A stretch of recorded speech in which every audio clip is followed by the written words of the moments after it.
আজকে আমি আমার নাতিকে পাউরুটির দই বড়া করে খাওয়াচ্ছি।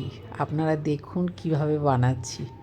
পাউরুটিটা প্রথমে সাইড থেকে কেটে নিলাম।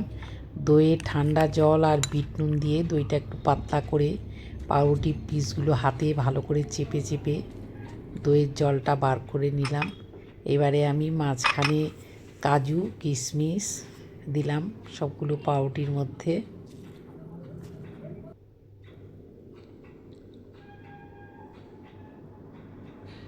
এভাবে সবগুলোর মধ্যে আমি কাজু কিশমিশ দিয়ে এবারে হাতে এগুলো গোল গোল বলের মতন করে নেব। ভালো করে চেপে চেপে বলের মতো করে নেব। আপনারা খেয়ে দেখবেন, খুব ভালো লাগবে খেতে।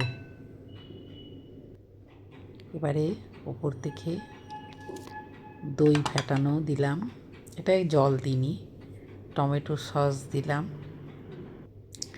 ধনে পাতা বাটা দিলাম, ধনে পাতার চাটনি আর কি, সেউ ভাজা দিলাম, ওপর থেকে বিট নুন ছড়িয়ে দিলাম, ভাজা মশলা দিলাম, এটা জিরে লঙ্কা শুকনো কলাই ভেজে গুঁড়ো করে দিলাম। এবার আমি নাতিকে খেতে দিলাম।